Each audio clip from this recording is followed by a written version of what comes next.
नमस्कार। आज मैं आपको महाभारत के कुरुक्षेत्र में हुए 18 दिवसीय धर्म युद्ध के 9वें दिन की कहानी सुनाऊंगा।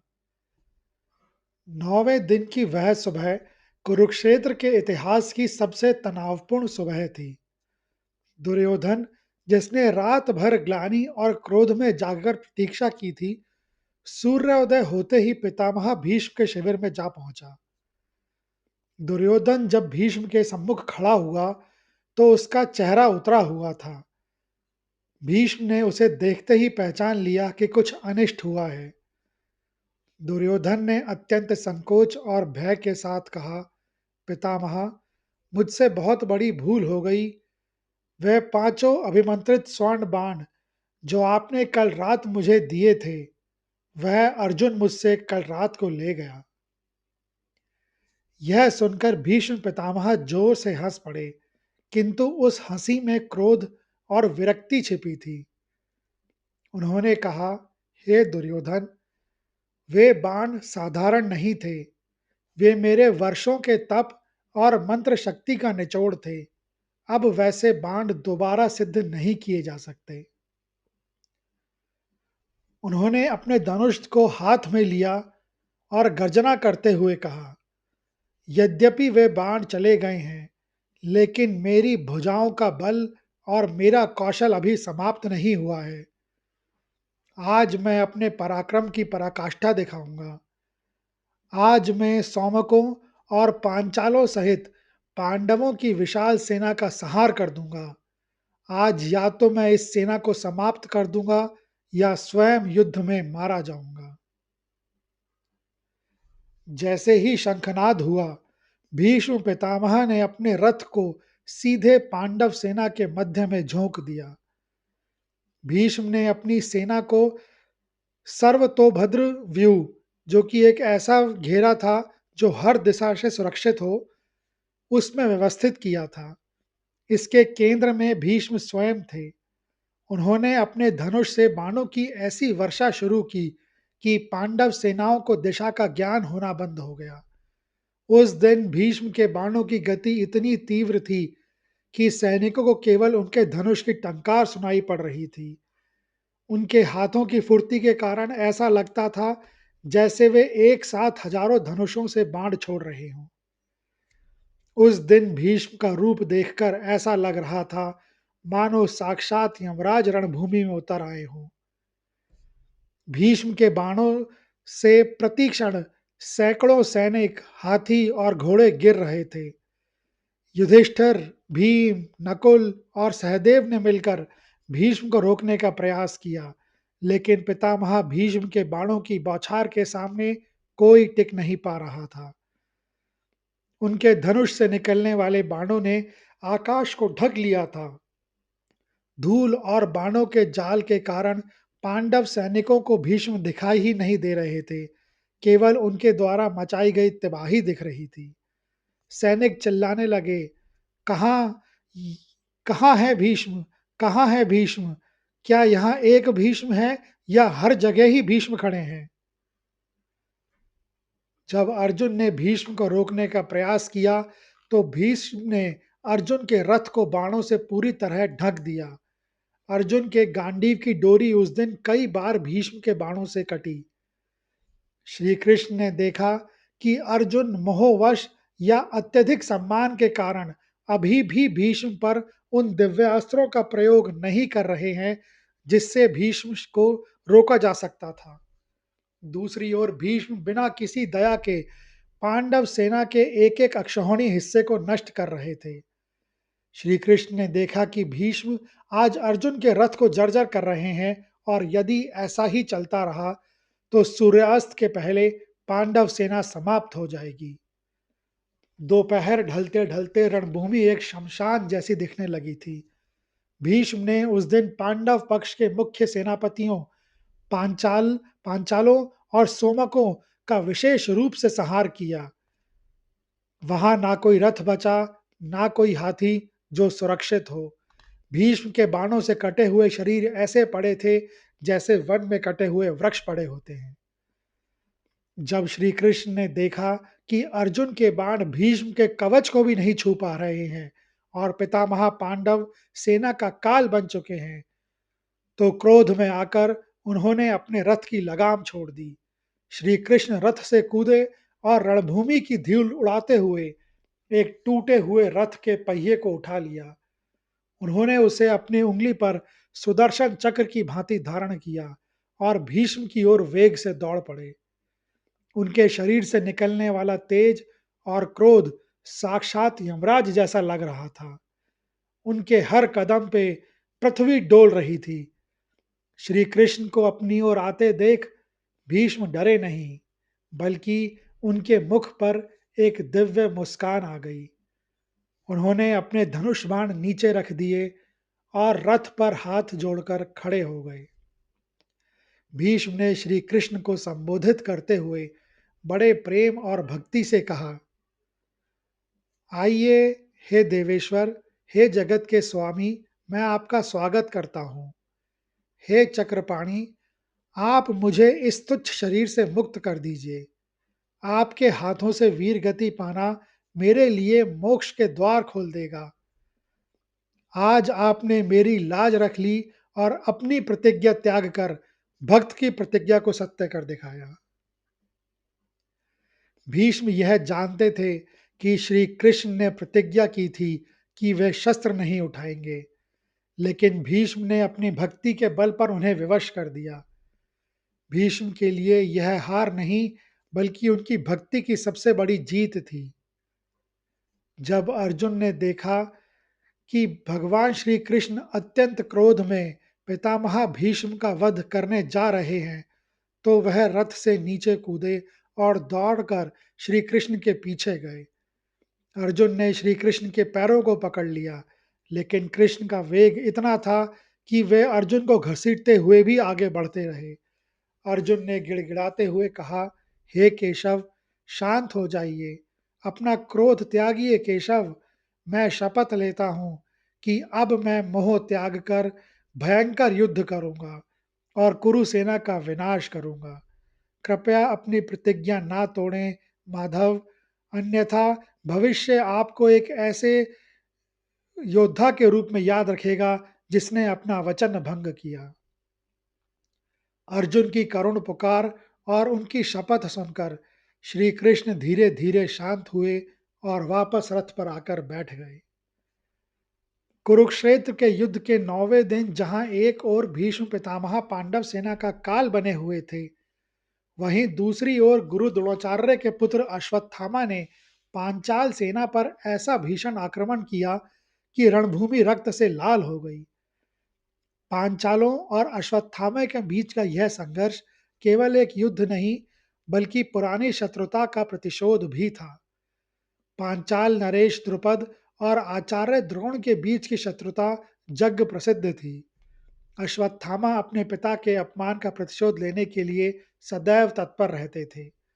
9वें दिन जब भीष्म ने पांडव सेना के अग्रभाग को छिन्न भिन्न कर दिया था, तब अश्वत्थामा ने अवसर पाकर पांचालों की विशाल टुकड़ी पर धावा बोल दिया। जैसे ही युद्ध का मध्य समय आया, अश्वत्थामा ने अपने धनुष से बाणों की ऐसी झड़ी लगा दी कि आकाश दिखाई देना बंद हो गया। पांचाल सेना के वीर योद्धाओं ने अश्वत्थामा को चारों ओर से घेर लिया, किंतु अश्वत्थामा के मुख पर एक भयानक मुस्कान थी। उसने इंद्र और अग्नेय अस्त्रों के समान तेजस्वी बाणों का प्रयोग किया। उनके बाणों से पांचालों के रथों के पहिए कटकर गिरने लगे। घोड़ों की चीखें और हाथियों की चिंगाड़ों से पूरा क्षेत्र गूंज उठा। अश्वत्थामा ने उस दिन चुन चुन कर पांचाल राजकुमारों और सेनापतियों पर प्रहार किया। पांचालों के एक पराक्रमी योद्धा अंजन पर्वा ने जब अश्वत्थामा को चुनौती दी, तो अश्वत्थामा ने अत्यंत फुर्ती से उनके धनुष के 2 टुकड़े कर दिए और एक तीक्ष्ण बाण से उनका मस्तक धड़ से अलग कर दिया। पांचालों के प्रधान सेनापति धृष्टद्युम्न जब अश्वत्थामा को रोकने आए, तो दोनों के बीच वज्र के समान प्रहार हुए। अश्वत्थामा के बाणों ने धृष्टद्युम्न के कवच को भेद दिया, जिससे वह लहूलुहान हो गए। यदि भीमसेन वहां समय पर नहीं पहुंचते, तो उस दिन धृष्टद्युम्न का अंत निश्चित था। अश्वत्थामा के पराक्रम के कारण पांचाल सेना में भगदड़ मच गई। अश्वत्थामा एक साथ सैकड़ों बाण छोड़ रहे थे, जिससे ऐसा प्रतीत होता था मानो उनके पास एक नहीं अनेक धनुष हों। हजारों पांचाल सैनिक जो तलवार और ढाल लेकर आगे बढ़े थे, अश्वत्थामा के नाराज बाणों से कटकर गिर पड़े। उस क्षेत्र में कटाक्ष और बाणों के जाल के कारण सैनिकों को दिशा का ज्ञान नहीं रहा और वे अपनी ही सेना के हाथियों के नीचे कुचले जाने लगे। 9वें दिन के अंत तक पांचाल सेना का वह गौरवशाली हिस्सा जो पांडवों की रीढ़ माना जाता था, पूरी तरह जर्जर हो चुका था। 9वें दिन के सूर्यास्त के बाद कौरव शिविर का वातावरण विजय का उल्लास, दंभ और मानसिक तनाव का एक मिला जुला मिश्रण था। पितामह भीष्म द्वारा किए गए भयंकर संहार से दुर्योधन अत्यंत प्रसन्न था। कौरव पक्ष के सैनिकों में यह विश्वास जाग गया था कि युद्ध अब अंतिम चरण में है। शिविर में शंख बजाए जा रहे थे और दुर्योधन ने अपने योद्धाओं के सम्मान में भोज का आयोजन किया था। उसे लगा कि श्री कृष्ण की प्रतिज्ञा टूटना इस बात का प्रमाण है कि पांडव अब असहाय हो चुके हैं। वह अपनी जीत को लेकर इतना आश्वस्त हो गया कि उसने कर्ण से कहा कि उसे अब युद्ध में उतरने की आवश्यकता ही नहीं पड़ेगी। भले ही बाहर उत्सव का माहौल था, लेकिन पितामह भीष्म के शिविर में सन्नाटा था। भीष्म का शरीर बाणों के घावों से भरा था, लेकिन उनका मन अधिक आहत था। उन्होंने आज न केवल अपने प्रिय पांडवों की सेना का नाश कर दिया था, बल्कि अपने आराध्य श्री कृष्ण को भी शस्त्र उठाने पर विवश कर दिया था। भीष्म इस बात से संतुष्ट थे कि उन्होंने अपनी खुद की प्रतिज्ञा पूरी की और भगवान से अपनी शर्त मनवा ली, परंतु वे जानते थे कि अब उनका समय निकट आ रहा है, इसलिए वे एकांत में ध्यान मग्न थे। पांडव शिविर में उस रात गहरी चिंता छाई थी। दिन के अंत तक पांडवों की सेना का लगभग एक तिहाई हिस्सा अकेले पितामह भीष्म ने समाप्त कर दिया था। युधिष्ठिर ने श्री कृष्ण से कहा, हे जनार्दन, देखिए, पितामह भीष्म वन में लगी अग्नि के समान हमारी सेना को भस्म कर रहे हैं। जिस प्रकार टिड्डियों का दल आग में जलकर राख हो जाता है, वैसी ही गति मेरी सेना की हो रही है। उन्हें जीतना तो दूर, उनकी ओर आंखें उठाकर देखना भी असंभव है। युधिष्ठिर ने आगे कहा, सिर्फ राज्य के लोभ में मैं अपने भाइयों और इन निर्दोष सैनिकों के मृत्यु के मुख में धकेलना नहीं चाहता। मुझे इस राज्य की कोई इच्छा नहीं है। हे माधव, युद्ध करने से तो अच्छा है कि मैं वन में जाकर तपस्या करूं। मैं अपने कुल के विनाश का कारण नहीं बनना चाहता। मुझे युद्ध त्याग देने की अनुमति दीजिए। युधिष्ठिर को अत्यंत निराश और दुखी देखकर श्री कृष्ण ने उन्हें सांत्वना दी। उन्होंने कहा कि अधर्म के विरुद्ध युद्ध में पीछे हटना उचित नहीं है। श्री कृष्ण ने युधिष्ठिर को याद दिलाया कि युद्ध शुरू होने से पहले स्वयं पितामह भीष्म ने उन्हें विजयी भव का आशीर्वाद दिया था। उन्होंने कहा, जब भीष्म ने आशीर्वाद दिया है, तो वे ही इसकी प्राप्ति का मार्ग भी बताएंगे। चलिए, उन्हीं के पास चलते हैं। श्री कृष्ण के सुझाव पर पांचों पांडव रात्रि में निहत्ते पितामह भीष्म के शिविर में पहुंचे। पांडव और श्री कृष्ण बिना किसी शस्त्र के साधारण वेश में कौरव शिविर की ओर बढ़ चले। भीष्म जानते थे कि वे आ रहे हैं, इसलिए वे स्वयं भी धर्म की विजय चाहते थे। जैसे ही पांचों पांडव और कृष्ण भीम के कक्ष में प्रविष्ट हुए, भीष्म ने मुस्कुराकर उनका स्वागत किया। सभी ने पितामह के चरणों में सिर झुकाया और युधिष्ठिर ने रूंधे हुए स्वर में कहा, पितामह, हम धर्म के लिए लड़ रहे हैं, परंतु आपकी उपस्थिति से हमारी विजय असंभव है। आप पांडव सेना का काल बन चुके हैं।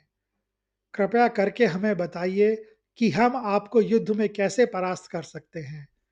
हम आपकी मृत्यु का मार्ग स्वयं आपसे ही पूछने आए हैं। भीष्म मुस्कुरा दिए, परंतु बिना किसी हिचकिचाहट के उन्होंने उत्तर दिया। उन्होंने कहा कि जब तक उनके हाथ में धनुष है, साक्षात इंद्र भी उन्हें नहीं हरा सकते। परंतु उन्होंने अपनी एक कमजोरी बताई जो उनकी प्रतिज्ञाओं से जुड़ी थी। भीष्म ने कहा, पुत्रों, मैं किसी ऐसे व्यक्ति पर शस्त्र नहीं उठाता जो पहले स्त्री रहा हो या जो युद्ध में अपनी रक्षा करने में असमर्थ हो। तुम्हारी सेना में शिखंडी है, वह पूर्व जन्म में अम्बा थी और अब एक पुरुष है। यदि कल तुम शिखंडी को मेरे सामने खड़ा कर दो, तो मैं अपने अस्त्र त्याग दूंगा। जब भीष्म ने शिखंडी का नाम लिया तो अर्जुन का मन ग्लानि से भर गया। अर्जुन ने कहा, पितामह, शिखंडी के पीछे खड़े होकर मैं आप जैसे महान योद्धा पर प्रहार कैसे कर सकता हूँ? यह क्षत्रिय धर्म के विरुद्ध है। तब श्री कृष्ण ने हस्तक्षेप किया और अर्जुन को समझाया कि पितामह भीष्म का पतन ही अधर्म के अंत की पहली सीढ़ी है। स्वयं भीष्म ने अर्जुन को प्रोत्साहित करते हुए कहा कि वे स्वयं इस नरसंहार से थक चुके हैं और अब शांति चाहते हैं।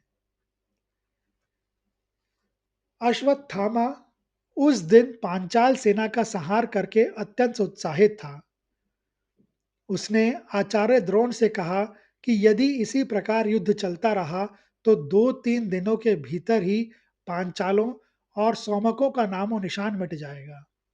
किंतु द्रोणाचार्य के मुख पर चिंता की रेखाएं थीं।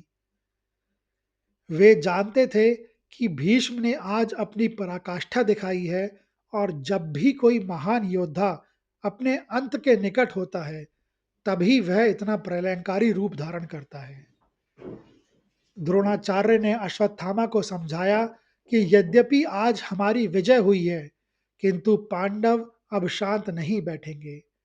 उन्होंने पूर्वानुमान लगाया कि श्री कृष्ण अब अवश्य ही कोई ऐसी चाल चलेंगे जिससे पितामह को मार्ग से हटाया जा सके। द्रोण ने विशेष रूप से शिखंडी की चर्चा की। उन्हें ज्ञात था कि भीष्म ने प्रतिज्ञा की है कि वे शिखंडी पर प्रहार नहीं करेंगे और यही पांडवों की जीत की एकमात्र कुंजी है। द्रोणाचार्य और अश्वत्थामा ने मिलकर अगले दिन के लिए एक विशेष योजना तैयार की। उन्होंने तय किया कि कल भीष्म को अकेले नहीं छोड़ा जाएगा। दुशासन और अन्य कौरव भाइयों के साथ साथ अश्वत्थामा स्वयं भीष्म के रथ के पहियों की रक्षा करेंगे। अश्वत्थामा को यह दायित्व सौंपा गया कि जैसे ही अर्जुन भीष्म की ओर बढ़ें, अश्वत्थामा अपने बाणों से उन्हें उलझाए रखें ताकि अर्जुन और भीष्म का सीधा सामना ना हो सके। द्रोण ने आदेश दिया कि जैसे ही शिखंडी रणभूमि में दिखाई दे, उसे भीष्म तक पहुंचने से पहले ही समाप्त कर देना होगा। 9वें दिन का सूर्यास्त कुरुक्षेत्र की क्षितिज पर एक डरावनी लालिमा लेकर आया, जो पांडव शिविर में व्याप्त शोक और रक्तपात का प्रतीक थी। जैसे ही शंखध्वनि के साथ युद्ध विराम हुआ, रणभूमि में केवल गिद्धों की चीखें और घायल सैनिकों का करहाना शेष रह गया। उस रात पांडवों को खेमे में जलती मशालें उनकी हताशा और गहरा कर रही थी। युधिष्ठिर की आंखों में पश्चाताप के आंसू आंसू थे। अर्जुन अपने गांडीव को मौन साधे देख रहे थे और भीम का क्रोध भी आज विवशता में बदलता हुआ महसूस हो रहा था। यह वह रात थी जब धर्मराज ने पहली बार महसूस किया कि सत्य की राह पर चलते हुए भी हार उनके द्वार पर दस्तक दे रही है। दूसरी ओर कौरव शिविर में दुर्योधन की अट्टहास और उत्सव का कोलाहल था, जो इस भ्रम में डूबा था कि उसने महाकाल के रथ को रोक लिया है। किंतु उसी अंधकार के बीच श्री कृष्ण की शांत और रहस्यमयी मुस्कान यह संकेत दे रही थी कि कल की भोर एक नया इतिहास लिखेगी। 9वें दिन का अंत केवल एक दिन की समाप्ति नहीं थी, बल्कि यह उस युग का अंत था जहां भीष्म जैसा योद्धा धर्म के मार्ग में पर्वत बनकर खड़ा था। अब समय आ गया था उस पर्वत को रास्ता देने के लिए स्वयं अपने ही अंत का मार्ग प्रशस्त करना था। और उसी गहन चिंतन के बीच पांडवों के पग चुपके से भीष्म के शिविर की ओर बढ़ चले, जहां मृत्यु और मोक्ष का एक अद्भुत मिलन होने वाला था। यह कहानी सुनने के लिए धन्यवाद। युद्ध के 10वें दिन के वृत्तांत के साथ मैं आने वाले शुक्रवार को उपस्थित होऊंगा। अगर आपको यह कहानी अच्छी लगी हो तो कृपया इस वीडियो को ज़्यादा से ज़्यादा लोगों के साथ शेयर करें, लाइक करें व चैनल को सब्सक्राइब करें। कमेंट्स बॉक्स में लिखें जय श्री कृष्ण।